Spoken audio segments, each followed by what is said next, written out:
देखिए, राज्यसभा में गृह मंत्री अमित शाह ने कहा कि जो अंबेडकर की रट लगाते रहते हैं, कभी भगवान का भी नाम ले लिया करिए, 7 जन्मों तक स्वर्ग की प्राप्ति हो जाएगी।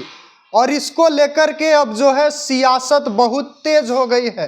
राष्ट्रीय जनता दल ने पहले तो मुखर तौर पर विरोध किया, फिर पुतला दहन भी हुआ, और अब जो राजद के सुप्रीमो लालू यादव हैं, उन्होंने भी अमित शाह को पागल करार दे दिया। एक तरह से कह लीजिए, लालू यादव ने कहा है कि अमित शाह पगला गए हैं, अंबेडकर से घृणा करते हैं, हम उनके पागलपन को जानते हैं, उन्हें इस तरह का बयान नहीं देना चाहिए, हम उनके बयान का पूरी तौर पर कंडेम करते हैं। इन्हीं सब तमाम मसलों पर हम बात करेंगे। बात करने के लिए हमारे साथ राजद के डेहरी से विधायक फतेह बहादुर सिंह मौजूद हैं।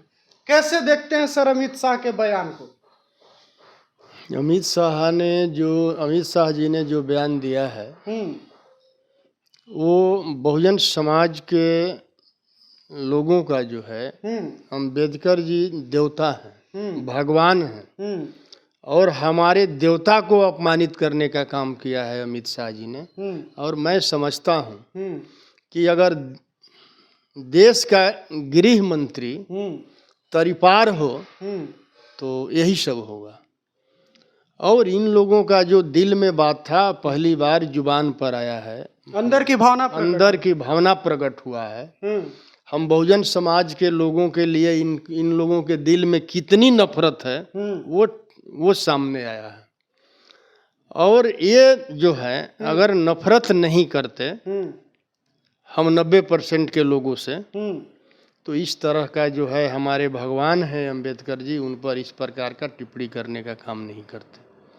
और टिप्पणी जो किए हैं अमित शाह जी को और आरएसएस के लोगों को, बीजेपी के लोगों को भारी पड़ेगा। पूरे देश आंदोलित। भारी कैसे पड़ेगा सर? पूरे देश आंदोलित है। 90% के लोग जो हैं, बहुजन समाज के लोग जो अंबेडकर जी को मानने वाले लोग हैं, वो चुप बैठने वाले नहीं हैं। या तो अमित शाह इस्तीफा दें, या नहीं तो नरेंद्र मोदी जी उनसे इस्तीफा लें और बर्खास्त करें, मंत्रिमंडल से उनको हटाएं। ऐसे लोग समाज में नफरत फैलाते हैं और देश को समाज में नफरत फैलाने वाले लोग नहीं चाहिए असेंबली में या पार्लियामेंट में। जनता दल यूनाइटेड कह रही है कि आप भाषा पर मत जाइए, अमित शाह के भाव पर जाइए। इस पर सर आप क्या कहेंगे? जनता दल यूनाइटेड जो कह रही है तो वो बीजेपी का, आरएसएस का गुलामी स्वीकार कर लिया है। तो एक गुलाम तो कुछ भी कह सकता है। और वहीं आपको बात करें तो जो चिराग पासवान हैं, जीतन राम मांझी हैं, वो लोग भी इसको लेकर के चुप्पी साधे हुए हैं। इस पर आपकी क्या राय है? जीतन राम मांझी हो, चिराग पासवान जी हो, उपेंद्र कुशवाहा जी हो, सम्राट चौधरी जी हो, जो भी बहुजन समाज के लोग हैं, इन लोग जिस पद पर बैठे हैं, अगर संविधान नहीं होता तो ये लोग उस जगह पर नहीं होते।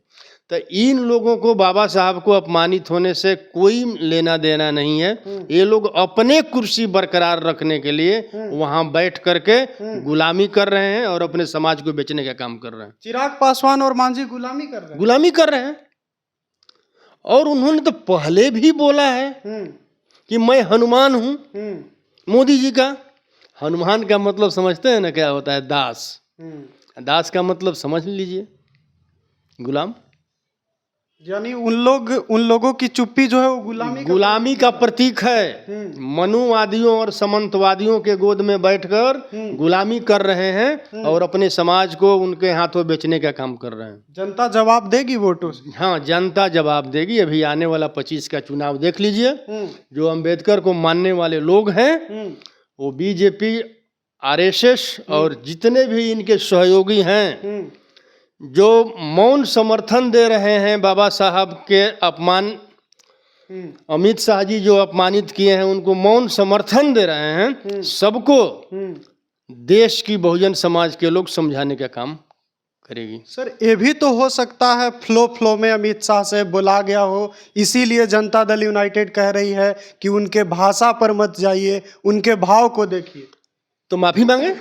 अगर गलती से बोला गया है तो बाबा भीमराव अंबेडकर को अपमानित करने वाली बात को स्वीकार करें कि हमसे गलती हुआ है, देश से माफी मांगे और इस्तीफा दे दें।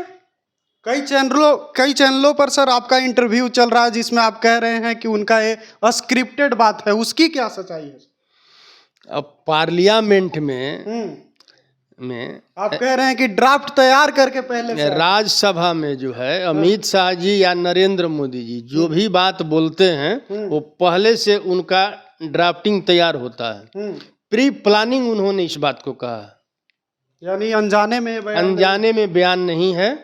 जो उनकी दिल की बात थी जुबान पर आ गया है। संविधान को हटाना है और मनुस्मृति को लागू करना है। अभी ये लोग इतने घबराए हुए हैं, ये वन नेशन वन इलेक्शन वाले पर उनको मुंह की उनको खानी पड़ी, इसलिए ये लोग जो है एकदम उतावले हो गए हैं, बेचैन हो गए हैं। और अगर नीतीश कुमार जी, चिराग पासवान जी या जो भी बहुजन दल उनके साथ हैं, अगर बाबा साहब को मानते हैं तो बाबा साहब के अपमानित करने पर उनको दिल्ली सरकार गिरा देना चाहिए आज का आज। अगर नहीं गिराते हैं तो आने वाले 25 के चुनाव में जनता बिहार की बाबा साहब के अपमान का बदला लेगी और इन लोगों को धूल चटाने का काम करेगी। सर आप लोग कह रहे हैं कि अंबेडकर हमारे लिए भगवान है, लेकिन जो सत्ता पक्ष है, कह लीजिए बीजेपी है, जनता दल यूनाइटेड है, वो सभी कह रहे हैं कि अंबेडकर का ही यह कहना था कि किसी व्यक्ति को भगवान न माना जाए, तो फिर किस सोच के साथ है विरोध कर रहे हैं? व्यक्ति को भगवान न माना जाए तो क्या आप हमारे देवता को अपमानित करेंगे? देवता का शाब्दिक अर्थ होता है जो हमें कुछ देता है। बाबा भीमराव अंबेडकर ने जो हमें संवैधानिक अधिकार दिया है वो हमारे लिए देवता है। और बहुजन समाज के लोग के देवता को बीजेपी आरएसएस वालों ने अपमानित करने का काम किया है। और उनके सहयोगी हैं जो भी उनके सहयोगी जो हैं उनको मौन समर्थन दे रहे हैं। लेकिन मौन समर्थन देने वालों को भी बिहार की जनता, देश की जनता जो है आने वाली चुनाव में सबक सिखाएगी कि अंबेडकर जी का ताकत क्या है, और अंबेडकर जी का ताकत दिखाने का काम करेगी बिहार की जनता। और जहां जहां अभी चुनाव होगा सारी जनता जो है अंबेडकर जी का ताकत दिखाने का काम करेगी। लालू यादव के बयान को किस रूप में देखते हैं सर? लालू यादव ने कहा कि अमित शाह पगला गए, घृणा करते हैं अम्बेडकर से। देखिए, अम्बेडकर से ही नहीं, ये तो पूर्व से ही जो है मनुस्मृति से देश चला रहे हैं।